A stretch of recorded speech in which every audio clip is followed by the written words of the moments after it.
Hello, my name's Olu Osha.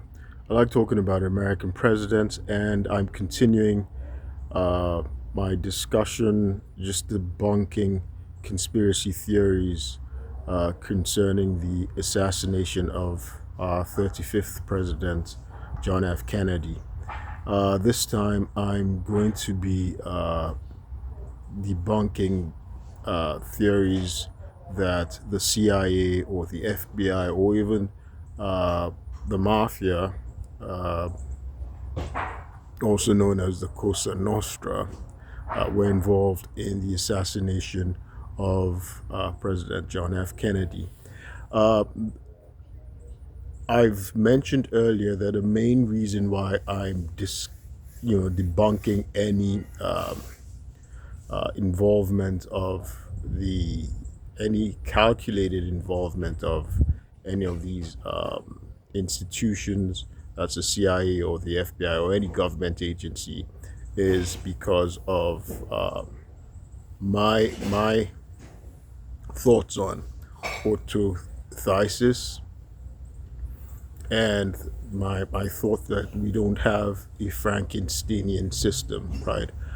So I come from, I'm an American citizen, but I'm also originally from, Nigeria.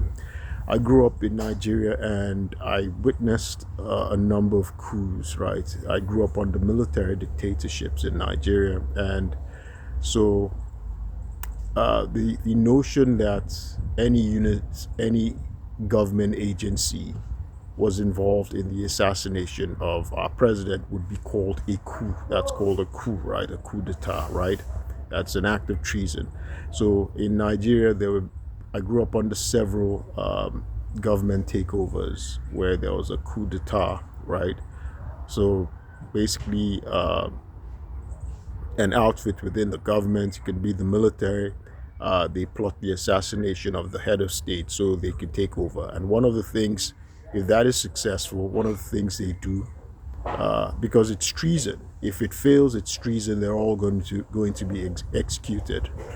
So one of the things that they do once they're successful is they change the whole government, the whole system, right? They do away with the constitution, the laws, anything we had, right? They change the system so they can maintain control, so they can now be the legitimate authority and control power. So the notion that there was an agency, a unit within our government, so that's a government, right? A subordinate group, or, a group within our government, subsidiary of our government, successfully taking out the head of the government, right? That's a coup. And that they remained and left the institution the way our constitution says it should be. That's crazy, right? Because that unit that orchestrated the assassination of a sitting president, the sitting head of state, will always be at risk. They would not have control of power, right? Because control of power will always be in the hands of the president, the head of state. And we still have it's still they're still under the Constitution of the United States. They didn't do away, they didn't abrogate the Constitution of the United States. They didn't change the government, so that never happened, right? Conspiracy theorists, they have their imagination of how things are done, how these things occur, but that's not the way they're executed or operate in real life. If there's a coup, the executors of the coup, government agents who execute a coup, they do away with the constitutional authority. They eliminate it so that they can maintain control. So you don't execute a successful coup to give up control. That's not done. The notion of Cincinnatus, right? Cincinnatus was a Roman farmer. He was a former general and he retired. He was a farmer and he was called by the Romans to come and be a dictator in a period of emergency when they were under siege. And after he successfully executed, after he successfully saved Rome, he retired, he gave up power again and he retired. Okay, that's not done. And in this case, this person, Cincinnatus was invited by the government, right, to be a dictator. But in this case, we're saying that, well, there was this agency within the government. So that's a government that, executed a coup d'etat, and they relinquished power again to the American people. And nobody knows. They're just hidden. It is, you know, it is, they're just this deep state that exists in the shadows, even though they don't have official authority. They don't have formal authority, formal power in their hands. They don't hold the reins of power officially, right? They will constantly be under threat. Why would they do that? That doesn't exist. So the notion that any agency of the United States government participated in the assassination of John F. Kennedy is ludicrous, right?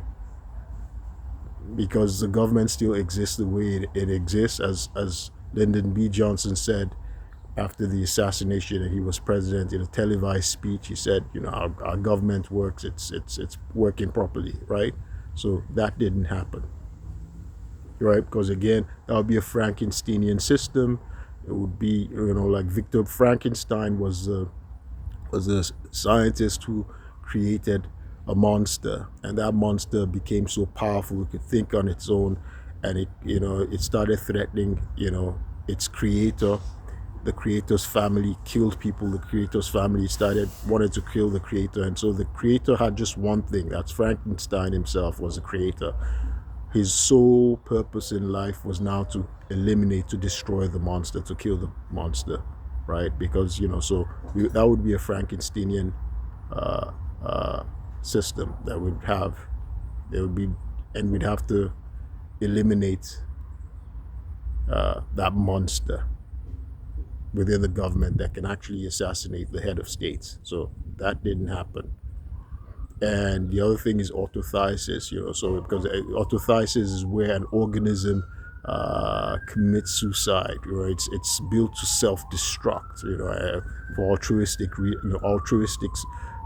self-suicide, right? So that would be the nature of our government, and so it just wouldn't make sense. So that didn't happen. But in any event, let me go ahead and just give the background as to why these rumors abound. So the reason why people associate the CIA with the assassination of John F. Kennedy is because the CIA was involved in the Bay of Pigs in 1961. The Bay of Pigs was a planned invasion in which CIA trained some Cuban exiles in collaboration with the mob, with the mafia, to try and overthrow the Castro regime. And subsequently, later on, there were many. It was discovered in classified, materials that the CIA had been involved in several attempts to assassinate Fidel Castro, and they had actually been involved. They had enlisted the help of the mob, the mafia, notably Sam Giancana, a guy called Johnny Rosselli, and a Santo Trafficante, right? And these people, they had they were mob bosses, and they had an incentive, motivation to try and overthrow and assassinate Fidel Castro, because when he took over the government, and established a communist dictatorship in Cuba, he had actually run out the lucrative casino businesses controlled by the mob, right, in Cuba. And so they wanted to have their businesses back. So they had a self-interest. But this is not new, because that's of the mob working with the U.S. government in some ad hoc capacity, temporary capacity for a specific purpose, right? The U.S. government isn't supposed to be doing that, but it's happened in the past. Lucky Luciano was once called, is it the capo di capi di tutti, or whatever, the boss of bosses, most powerful man in the crime syndicate in America, right? Um, he was imprisoned, and during the Second World War, he did a deal helping the Navy in their invasion of Sicily during the Second World War, and he also helped uh, secure the New York docks for uh, for transportation and things like that. So there was no sabotage, and so during the World War, their logistics and their operations, and so in exchange, uh, with his help, with his contacts in Sicily, uh, had helped the invasion of the troops and their landing of U.S. troops. He agreed to be deported. He was released from prison and deported to Italy for life. He was never to return back to the United States. So that's happened before. That's an extreme situation. I was during the Second World War. Um, so there was this collaboration, but there was this collaboration, as I said, between the mafia and the CIA in their attempt to overthrow and assassinate Fidel Castro. These things were secret. Now the material that lets us know it has been declassified, right? Since there have been subsequent congressional hearings and committees and declassified material, especially the Church Committee in the mid 1970s. We've exposed the assassination attempts against Fidel Castro and how the CIA was involved with the mafia. Under international law, political assassinations actually banned. It's against international human rights law.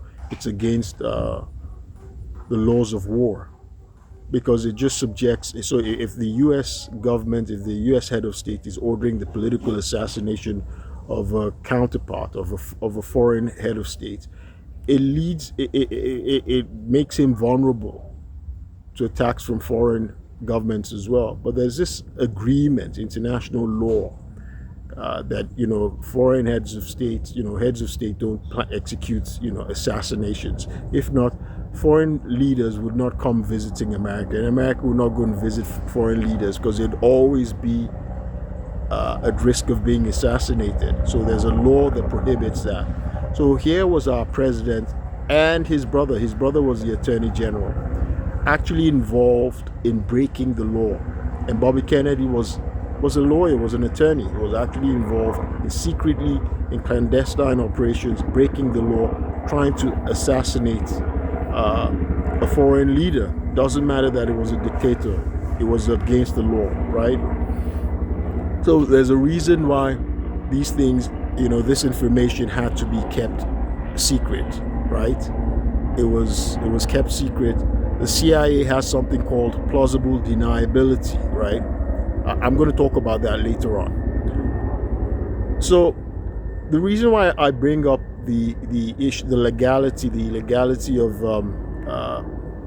the CIA or the U.S. president's involvement in attempted political assassinations of a foreign leader, that's Fidel Castro, is because of the subsequent cover-ups of the Warren Committee. There was a cover-up by the Warren Commission that was charged with investigating the assassination of President Kennedy. One of the people on the commission was Allen Dulles, and it was the Bobby Kennedy and J. Edgar Hoover encouraged President Lyndon Johnson to appoint Allen Dulles, the former CIA, the longest-serving CIA director, who planned the failed Bay of Pigs invasion, and who was fired and humiliated by President John Kennedy. So he was on the Warren Commission, and of course there was a cover-up. What was a cover-up? The cover-up wasn't the CIA's involvement in the assassination of President Kennedy. The cover-up was attempts to hide the fact that the CIA and the president had ordered, been involved in attempted political assassinations of Fidel Castro. So that was one. The other thing is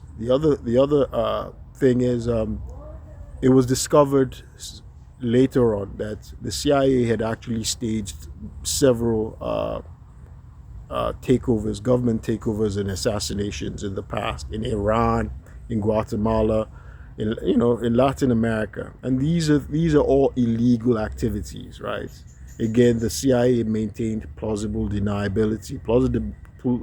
Plausible deniability is basically the CIA eliminating evidence, a paper trail that can lead back to them, so they can always deny any involvement in these uh, uh, uh, activities, right? These illegal activities to overthrow foreign governments or to engage in political assassinations of foreign leaders. So this was what the Warren Commission was trying to cover up, right? And so that's sort of what made the CIA look bad, the government look bad. Now, there have also been claims that the FBI was involved and all that stuff. J. Edgar Hoover, the longest serving director of the FBI for over 40 years, about 48 years, he was director of the FBI. He's the man who was said to have something, he had something on every political leader, and he could virtually blackmail them.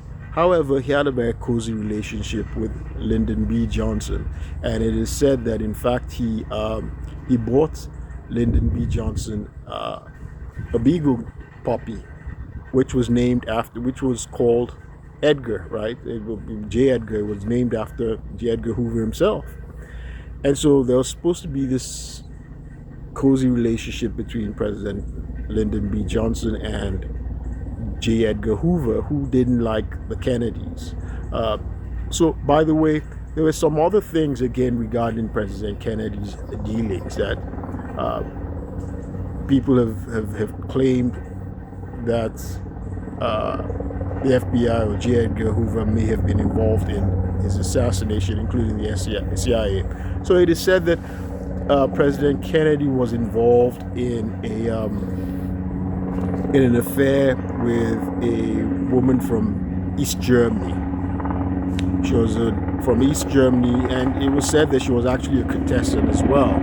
Her husband was a soldier, was a German soldier, and it was suspected that she may have been a spy, right?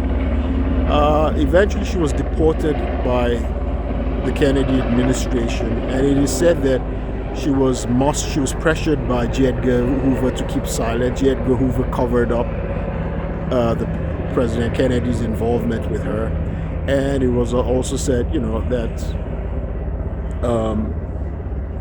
the Kennedy family, President Kennedy, may have paid her off to keep her silent. But of course, that looked very bad. The notion of the President of the United States being involved in an affair with a Soviet spy, with a potential Soviet spy. So all these scandals, right, that just don't look good. They seem very improper, right? So all these little things, and again, in terms of the animus of the head of the CIA against, with the president. So when the head of the CIA was fired by John F. Kennedy because following the failure of the Bay of Pigs invasion, it is said that Kennedy intended to decimate the CIA, that he promised to break up the CIA into 1,000 pieces, right? Once he discovered their illegal activities, their foreign activities. But that's what the espionage, the CIA, whatever, was built for.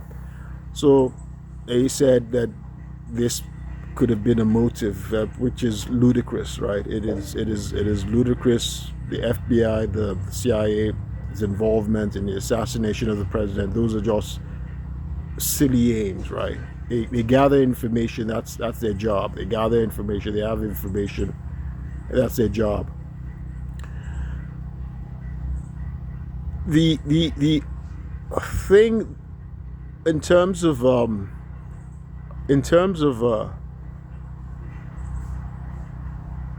Lee Harvey Oswald, his involvement. So there's a consensus that yes, he was involved in the assassination. There was the House Select Committee on Assassinations in 1979, 78, or I can't remember the year. They concluded that there was a conspiracy to assassinate the president, and they felt, based on acoustical evidence, that there was more than one gunman, right?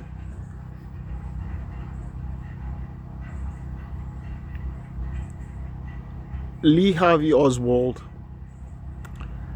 there have been concerns about Lee Harvey Oswald having been an intelligence agent for the CIA, because it was also discovered later on, and the CIA had long denied any association with Lee Harvey Oswald. They denied contact with Lee Harvey Oswald for a long time.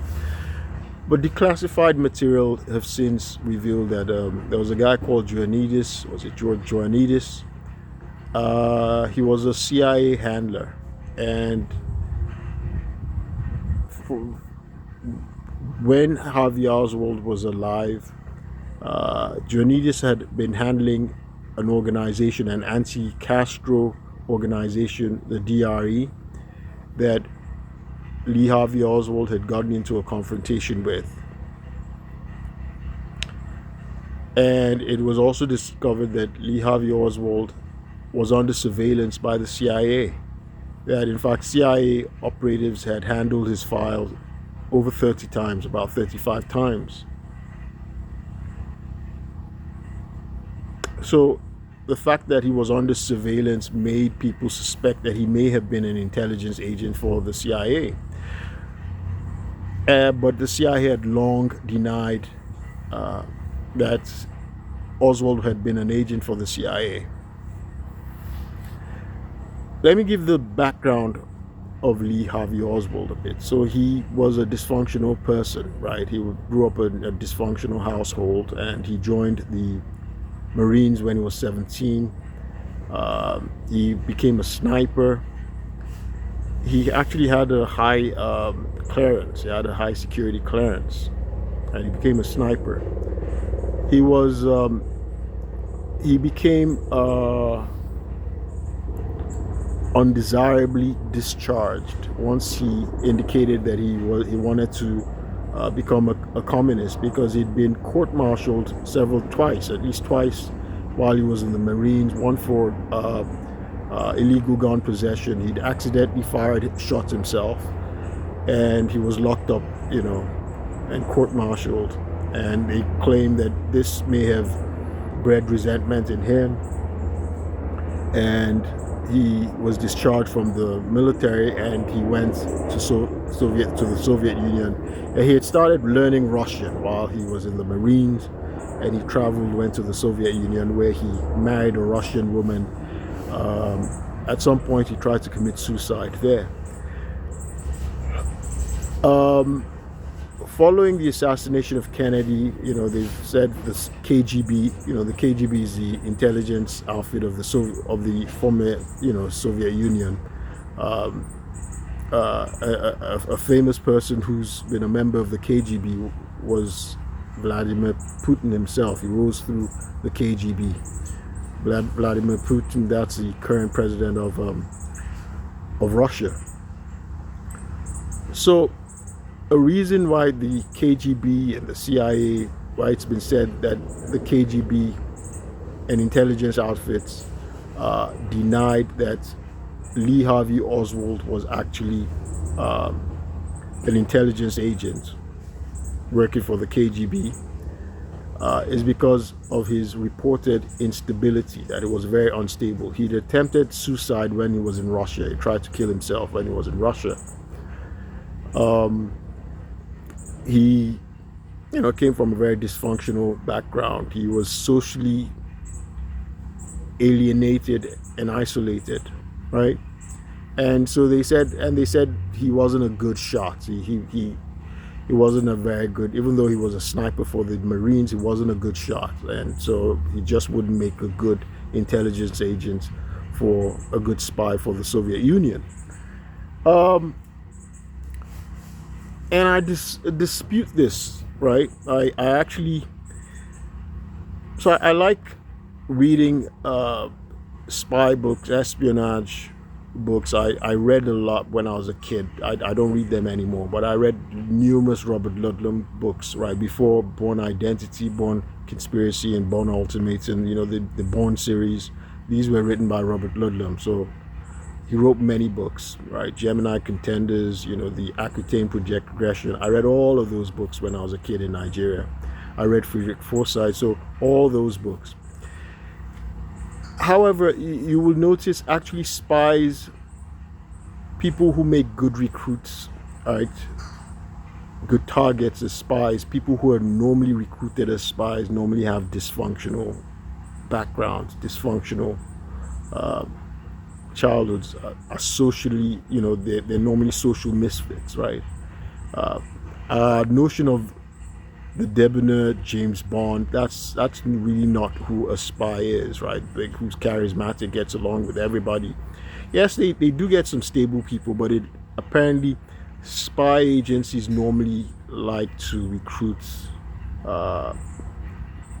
people who are unstable, because it makes them vulnerable and easy for their handlers to manipulate.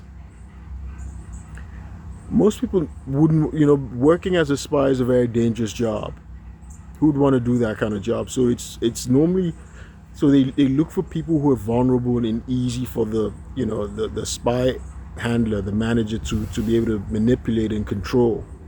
And normally it's people with dysfunctional backgrounds. If we remember the movie Casino, I liked Casino a lot, where they're having that, that back and forth. James Bond is having a back and forth with Vesper Lynd, right? And Vesper Lynd is, she's speculating on James Bond's background, and she's saying that he probably, had some kind of dysfunctional childhood, right? Vesper Lynd as well, in the biography that Ian Fleming had written, of her, she similarly had a dysfunctional, background. So dysfunction is actually part of the background, the profiles of people who become spies, who are recruited as spies. And so Lee Harvey Oswald wouldn't be disqualified because he was a dysfunctional or unstable person. So it's possible that he may have actually been cultivated as an intelligence agent. The challenge is, and this is what we don't often hear, the thing is, he may have actually become a double agent, because he defects to Russia, he comes back to America, and he's trying to get to Cuba as an anti-Castro, to do anti-Castro work. When he was captured, he was saying he was a patsy. A patsy is somebody who's a fall guy, right? And so the thing is, and then he was subsequently killed by Jack Ruby. So the thing is, it's more likely that Lee Harvey, it is probable, this is just my own take, it is probable that Lee Harvey Oswald was a double agent, or there were two spy outfits, contending outfits, that were trying to manipulate Lee Harvey Oswald, right? And if he did the work, if he did the assassination for any intelligence agency, it wasn't for the CIA. It was on behalf of the KGB or entities controlled by the KGB. So during the Cold War, there was a lot of espionage going on, and there were numerous double agents, right? There's a spy working on behalf of the CIA. He goes to infiltrate the USSR, the Soviet Union, and then he's turned by the KGB to go back.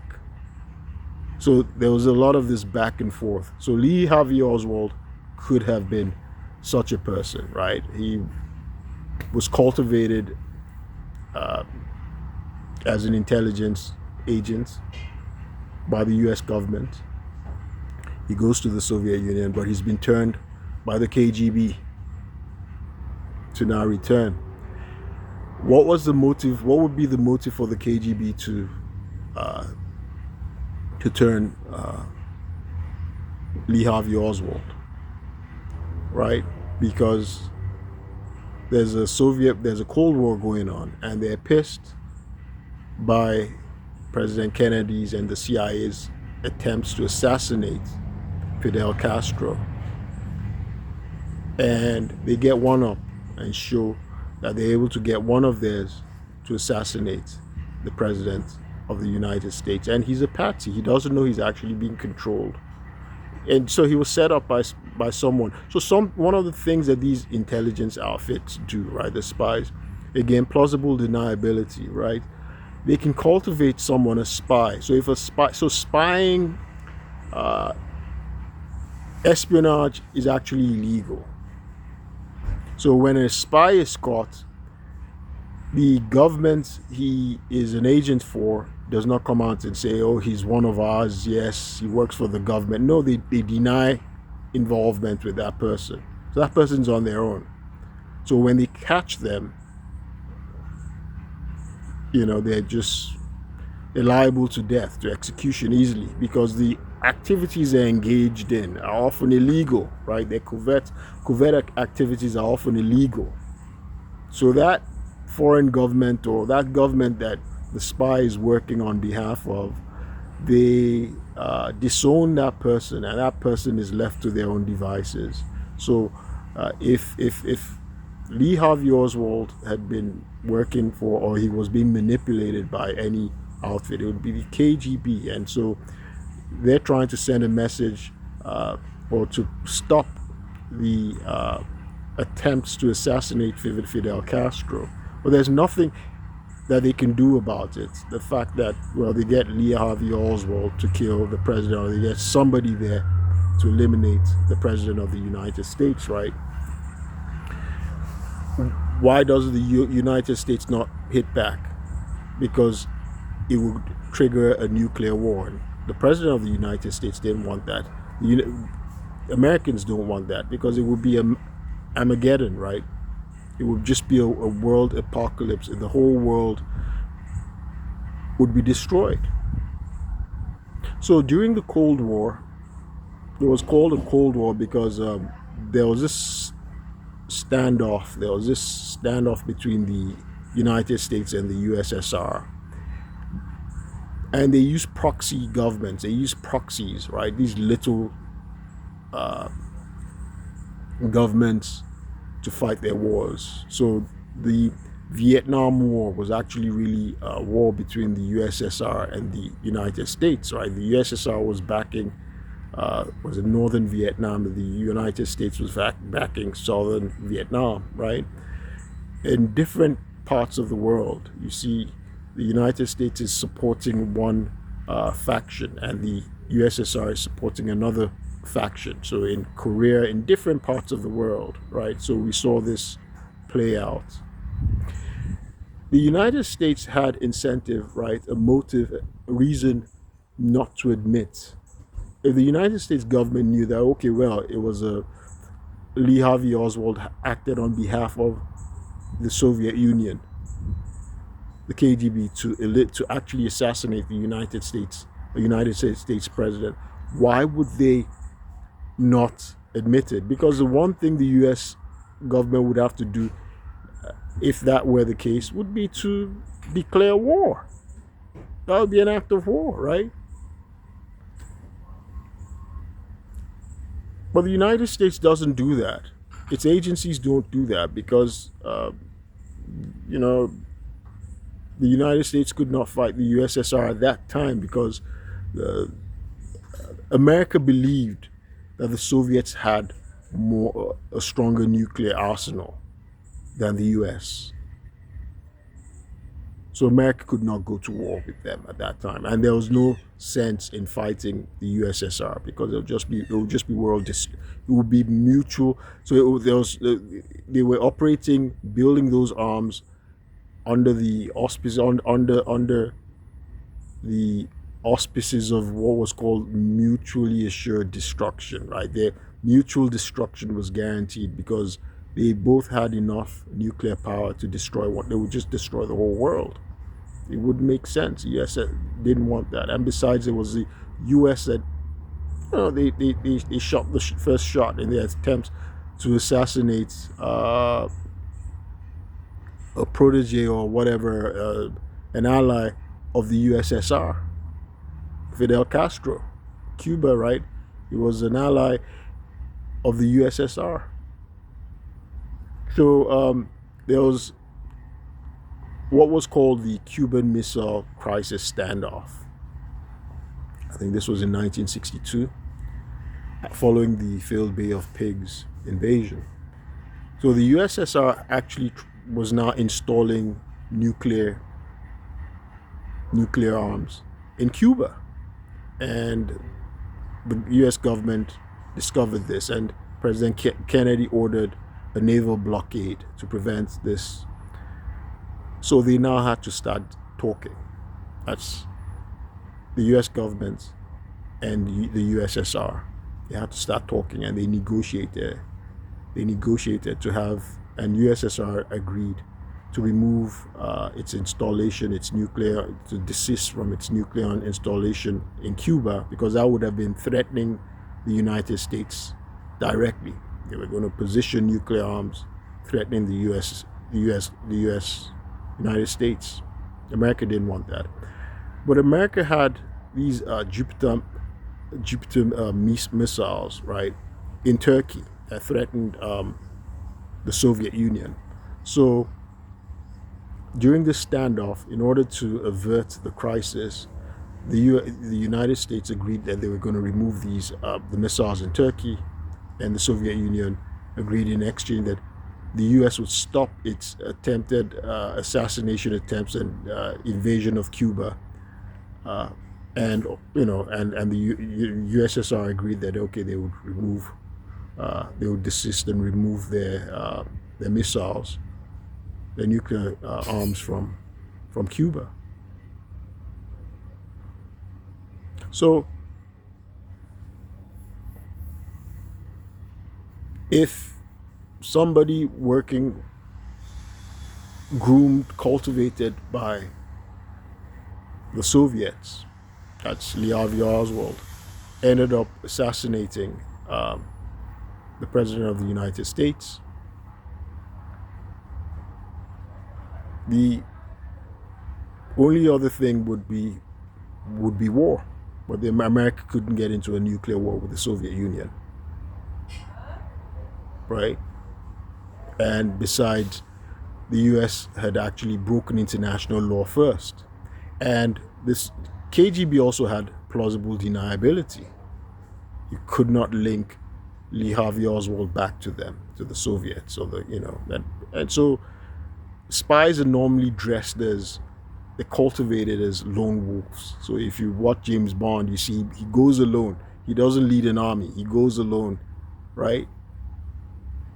So, and why was Lee Harvey Oswald eliminated by the mob, by somebody who clearly had mob ties, and so linking back to the CIA, since the CIA had been working with the mob to get Castro eliminated? Well, because the CIA was trying to cover up its